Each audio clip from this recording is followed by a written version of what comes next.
বন্ধুরা, তোমাদের সকলকে স্বাগত জানাই অপূর্ব প্রাইমারি সেন্টার ইউটিউব চ্যানেলে। আজ আমি তোমাদের সঙ্গে, তোমরা যারা ক্লাস 4-এ পড়ো, তোমাদের ক্লাস 4-এর বাংলা বিষয় দেখো, তোমাদের রায় এবং মার্টিন নামক যে প্রশ্ন বিচিত্রা রয়েছে, সেই বাংলা বিষয়ের তৃতীয় সামেটিভ পরীক্ষা যে হবে, সেই তৃতীয় সামেটিভ পরীক্ষার বাংলার 2 নম্বর স্কুল এগ্রা পশ্চিম চক্র। তো এই স্কুলের প্রশ্ন এবং তার উত্তরগুলো আলোচনা করছি। চ্যানেলে নতুন থাকলে চ্যানেলটাকে সাবস্ক্রাইব করবে আর বেল আইকনকে অল অপশানে সেভ রাখবে। প্রথমে দেখো কি বলা রয়েছে, একটি বাক্যে উত্তর লেখো, এটাই তোমাদের বলা রয়েছে। ক দাগের প্রশ্ন দেখো, জ্যোতির মায়ের নাম কি? এই প্রশ্নটার উত্তর তোমরা কি লিখবে দেখে নাও, ঠিক আছে? তো জ্যোতির মায়ের নাম দেখো শরৎ শশী, উত্তর হবে শরৎ শশী। জ্যোতির মায়ের নাম কি? শরৎ শশী। একের দাগের প্রশ্নের কর উত্তরটা হবে শরৎ শশী। দ্বিতীয় প্রশ্নে যাচ্ছি এবারে আমরা। দেখো, ফেরেজা খাঁয়ের বাড়ি কোথায়? এটাই তোমাদের খ দাগের প্রশ্ন। কি হলো খ দাগের প্রশ্ন? ফেরজা খাঁয়ের বাড়ি কোথায়? দেখো এই প্রশ্নটার উত্তর হবে, দেখো, উত্তর পশ্চিম সীমান্ত প্রদেশে। খ দাগের প্রশ্নের উত্তর হবে উত্তর পশ্চিম সীমান্ত প্রদেশে, ঠিক আছে? তারপরে দেখো নেক্সট প্রশ্নে যাচ্ছি আমরা, গ দাগের প্রশ্নে। বড় মামা বসন্ত কুমারের বিখ্যাত বন্ধুর নাম কি? আরেকবার বলছি, বড় মামা বসন্ত কুমারের বিখ্যাত বন্ধুর নাম কি? দেখো এই প্রশ্নের উত্তরটা কি হবে তোমরা দেখে নাও। দেখো ঘর দাগের প্রশ্নটা রবি ঠাকুর, রবি ঠাকুর হবে এই প্রশ্নের উত্তর। ঘর দাগের প্রশ্নে যাব এবারে আমরা। ঘর দাগের প্রশ্ন কি বলা হচ্ছে, স্বপন বুড়োর ছদ্মনামে কে পরিচিত? আরেকবার বলছি, ঘর দাগের প্রশ্নটা এটা আর কি, স্বপন বুড়ো ছদ্মনামে কে পরিচিত? কে পরিচিত বলো তো? দেখো উত্তরটা দেখো, এখানে কি লিখবে তোমরা, স্বপন বুড়ো ছদ্মনামে অখিল বন্ধু নিয়োগী। তাহলে কে পরিচিত? অখিল বন্ধু নিয়োগী। ঘর দাগের প্রশ্নের উত্তর হবে অখিল বন্ধু নিয়োগী, ইনি পরিচিত স্বপন বুড়ো ছদ্মনামে। নেক্সট প্রশ্নে দেখো কি বলা রয়েছে, বনহাঁস কি করছে? বনহাঁস কি করছে বলতো? এবারে দেখো বনহাঁস কি করছে, এই প্রশ্নের উত্তরটা হবে শ্যাওলা তার ডিম ঢেকেছে। শ্যাওলায় তার ডিম ঢেকেছে, ঠিক আছে? আর এছাড়া অনেক, মানে এটার এক্সাক্ট উত্তর হবে শ্যাওলায় তার ডিম ঢাকছে, ঠিক আছে? এভাবে তোমরা লিখবে, ঠিক আছে? তারপরে দেখো নেক্সট, দেখো পরবর্তী প্রশ্ন দেখো কি হবে। দেখো আদর্শ ছেলে কবিতাটি কে লিখেছেন? আদর্শ ছেলে কবিতাটি লিখেছেন কে বলতো? দেখো আদর্শ ছেলে কবিতাটি লিখেছেন কুসুম কুমারী দাস। 14 দাগের প্রশ্নের উত্তর হবে এটা, আদর্শ ছেলে কবিতাটি লিখেছেন কুসুম কুমারী দাস। তোমরা পূর্ণ বাক্যে এরকমই উত্তরগুলো লিখবে, এখানে আমি শর্ট করে জাস্ট উত্তরগুলো দেখিয়ে দিয়েছি, ঠিক আছে? তারপরে দেখো, ইংল্যান্ডের দক্ষিণ মেরু অভিযানের আয়োজক সংস্থার নাম লেখো। এই প্রশ্নের উত্তরটা কি হবে বলতো? ইংল্যান্ডের দক্ষিণ মেরু আয়োজক সংস্থার নাম রয়্যাল জিওগ্রাফিক্যাল সোসাইটি। এটা বহুবার আমি আলোচনা করে দিয়েছি তোমাদের দ্বিতীয় পর্বের যে যে চ্যাপ্টারগুলো পরীক্ষা হয়েছে, সেই চ্যাপ্টারগুলোতে এগুলো ছিল। তারপরে দেখো নেক্সট প্রশ্ন যাব, বর্কিজোর দাগের প্রশ্ন। এখানে তোমরা উত্তরটা দেখে নিয়েছো, তবুও আমি বলে দিচ্ছি। শুক্তি সওদাগরকে কি নজরানা দেবে? মুক্তমালা। কি দিবে? মুক্তমালা। মুক্তমালা, ঠিক আছে? মুক্তমালা, মুক্তমালা, মুক্তমালা এটা দেবে। নেক্সট দেখো আমরা পরবর্তীতে যাচ্ছি। দেখো এখানে কি বলা রয়েছে, নরহরি দাস আসলে ছিল একটি ড্যাশ, মানে শূন্যস্থান পূরণ করো। এখানে 2 দাগের গুলো দিয়েছে, তো 2 দাগের প্রথম শূন্যস্থানটায় উত্তরটা কি লিখবে দেখে নাও, ছাগল। তাহলে নরহরি দাস কে ছিল? ছাগল ছিল। দেখো নেক্সট প্রশ্ন যাচ্ছি এবারে আমরা।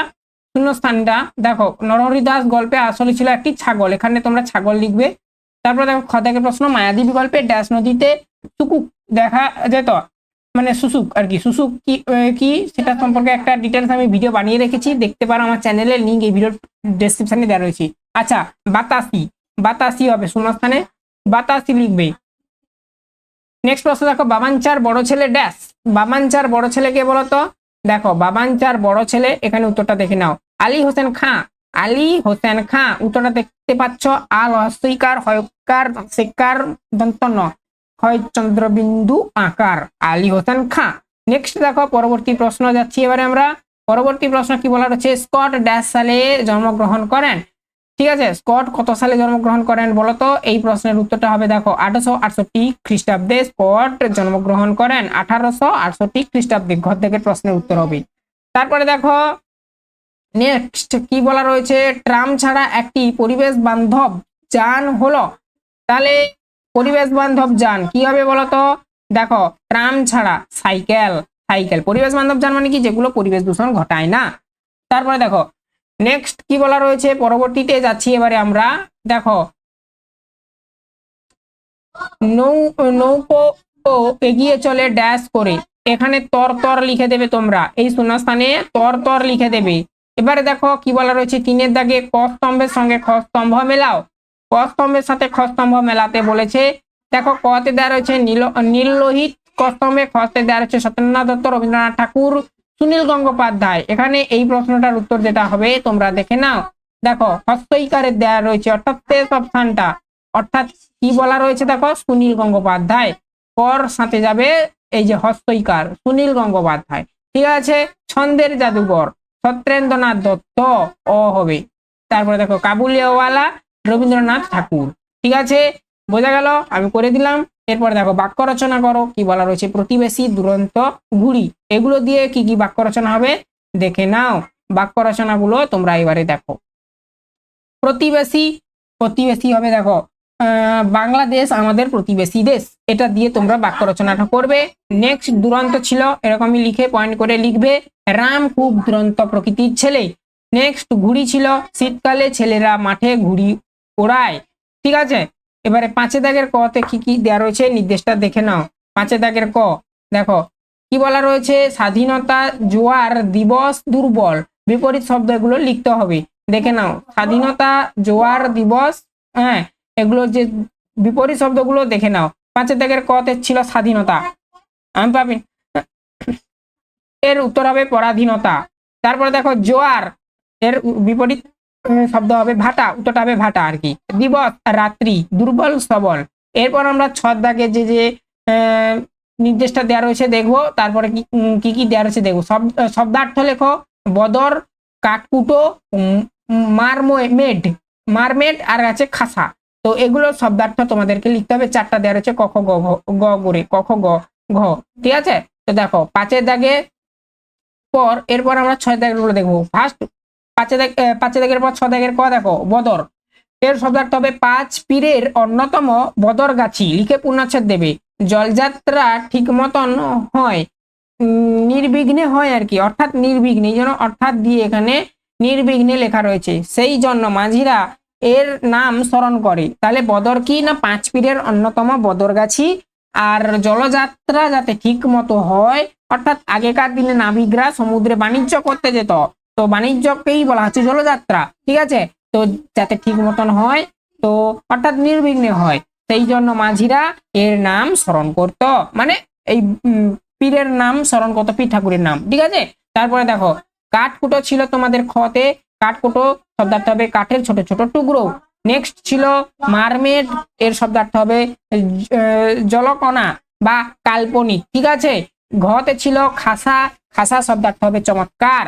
তারপরে দেখো নেক্সট আমরা পরবর্তী 7 দাগে যে যে নির্দেশটা দেওয়া রয়েছে কি করতে বলেছে দেখে নেব, তারপরে উত্তরগুলো হবে দেখে নেব। 7 দাগে দেখো কি বলা রয়েছে, প্রতি শব্দ লেখো, পৃথিবী, সূর্য, আকাশ, সড়ক।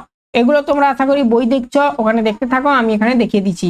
আচ্ছা, পৃথিবীর প্রতিশব্দ কি হবে, সূর্যের প্রতিশব্দ কি হবে, আকাশের প্রতিশব্দ কি হবে, আর সড়কের প্রতিশব্দ কি হবে দেখে নাও। দেখো পৃথিবীর প্রতিশব্দ কি হবে, দেখো পৃথিবী, জগৎ, বিশ্ব, প্রতিশব্দ এগুলো। সূর্য, রবি, তপন, এর প্রতিশব্দ এটা। আকাশ, গগন, আর খ, খ মানে এই যে খ, যে খটা আমরা লিখি সেটা হবে আকাশের প্রতিশব্দ। ঠিক আছে, তারপরে দেখো আমরা 8 দাগে যাবো এবারে। দেখো 8 দাগে কি বলা রয়েছে, বিপরীত শব্দ বলা রয়েছে, তবু আমি দেখিয়ে দিচ্ছি। 8 দাগে কি বলা রয়েছে, সরি লিঙ্গ পরিবর্তন করো দেওয়া রয়েছে। রাজা, চাকর, পিতা, এগুলোর বিপরীত শব্দ লিখতে হবে। দেখো বিপরীত শব্দ এই যে দেখো রাজা, রানী। আচ্ছা, লিঙ্গ পরিবর্তন করতে বলেছে এগুলোর। দেখো রাজা, রানী, চাকর, চাকরানী, হ্যাঁ, খতে এটা দেওয়া রয়েছে, গতে পিতা, মাতা। ঠিক আছে, তারপরে দেখো কর্ম নির্ণয় করতে বলেছে, এবারে কর্মকর্তা আর ক্রিয়া আর কি। আমি এখানে উত্তরটা বলে দিচ্ছি, তোমরা ওখানে বইতে দেখো। মামা, মামা হবে কর্তা, একটি টাট্টু ঘোড়া কর্ম, কিনে দিলেন ক্রিয়া। জাদু ও ওস্তাদ এভাবে লিখে তোমরা লিখবে কর্তা, কুস্তি লিখবে কর্ম, আর হচ্ছে কয় ক্রিয়া। আচ্ছা ওখানে 9 দাগের ক আর খটা আমি তোকে দেখে দিচ্ছি, দেখে নাও। এই দেখো 9 দাগে কি বলেছিল, কর্তা কর্ম ক্রিয়া নির্ণয় করো, ছিল যে একটি টাট্টু ঘোড়া কিনে দিলেন মামা। এটার এই যে কর্তা কোনটা হবে, কর্ম কোনটা হবে, ক্রিয়া কোনটা হবে দেখিয়ে দিলাম। আর খতে ছিল জাদু মাল ওস্তাদ কুস্তি শেখায়, এটার কর্তা কোনটা হবে, কর্ম কোনটা হবে, আর আর হচ্ছে ক্রিয়া কোনটা হবে দেখিয়ে দিয়েছি, ঠিক আছে।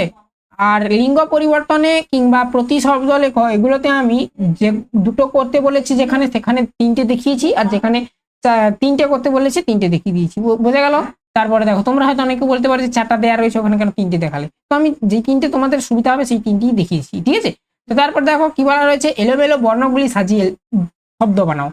চ্যাবাকাভা, আর হচ্ছে ডায়ালবি, তারপরে হচ্ছে লোক টাকা, তারপর হচ্ছে বুম তজা।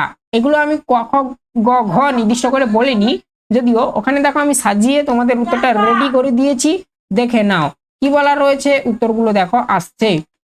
আচ্ছা 10 দাগের কটা হবে ভেবা চেকা সাজালে, ঘরটা হবে কলকাতা, ঘরটা সাজালে হবে বিদ্যালয়, ঘরটা হবে মজবুত। তারপরে দেখো 11 দাগে আমরা কি দেখবো, 11 নির্দেশটা ওখানে দেয়া রয়েছে, দেখো 11 কি বলা রয়েছে, সন্ধি বিচ্ছেদ করো, দেশান্তর আর ব্যবস্থা। তারপরে 12টাও দেখে নাও, বর্ণ বিশ্লেষণ করো, মুশকিল আর হচ্ছে চৌকাট। এখানে দেখো সন্ধি বিচ্ছেদ করো, দেশান্তর ব্যবস্থা হবে নি ভাই, দেখো দেশান্তরের ব্যবস্থা, দেশান্তর কি হবে দেখ,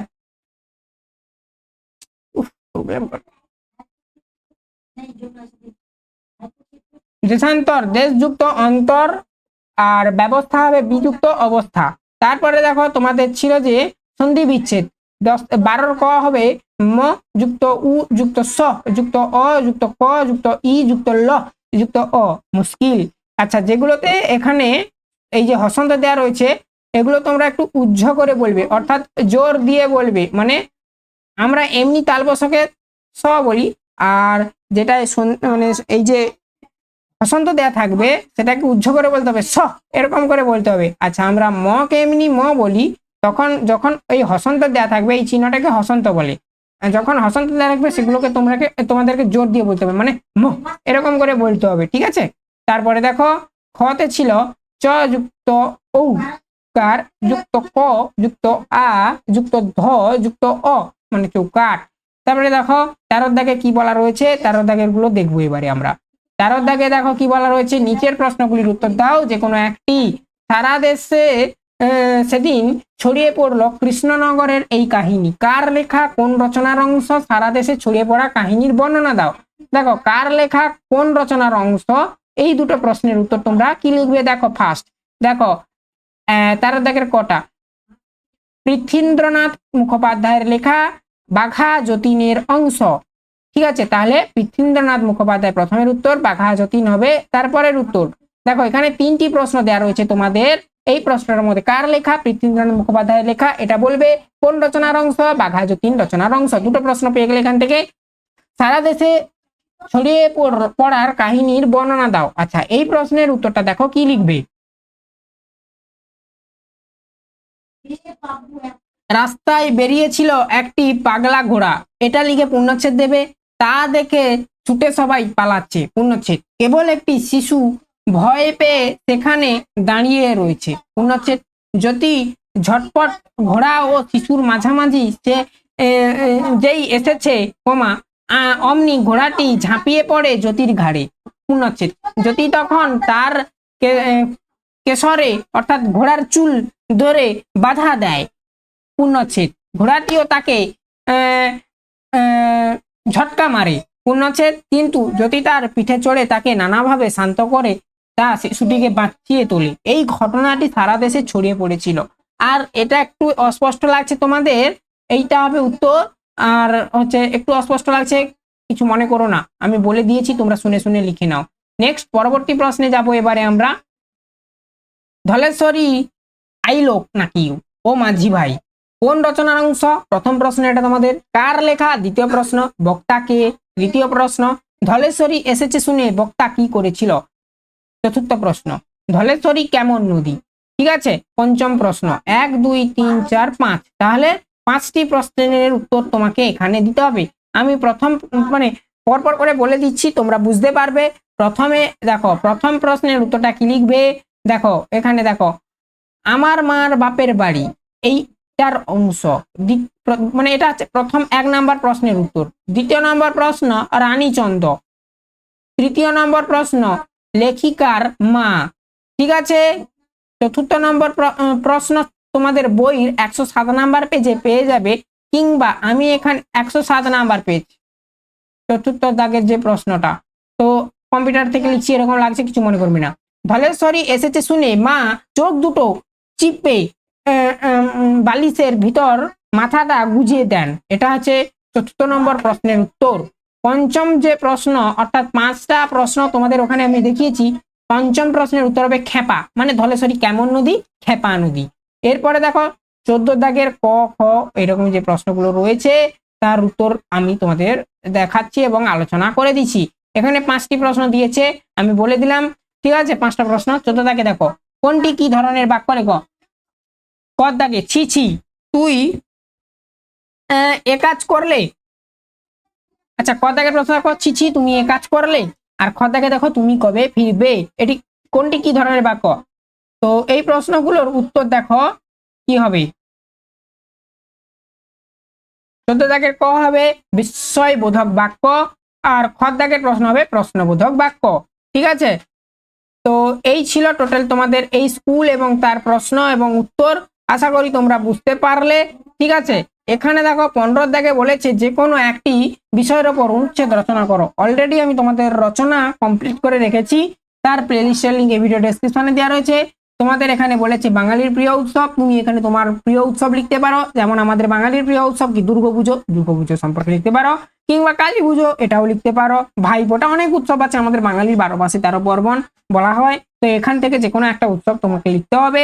তুমি দুর্গাপুজো লিখতে পারো, কালী পুজো লিখতে পারো, লক্ষ্মী পুজো লিখতে পারো, হ্যাঁ, নবান্ন লিখতে পারো, মানে নতুন ধান উঠলে যে উৎসব পালন করা হয় আর কি, তো এটা লিখতে পারো।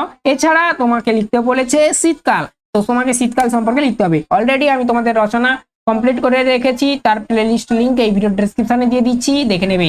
চ্যানেলে নতুন থাকলে চ্যানেলটাকে সাবস্ক্রাইব করবে, তোমরা না সাবস্ক্রাইব করতে পারলে বাড়ির বড়দেরকে বলবে, ওনারা যেন সাবস্ক্রাইব করে নেয়।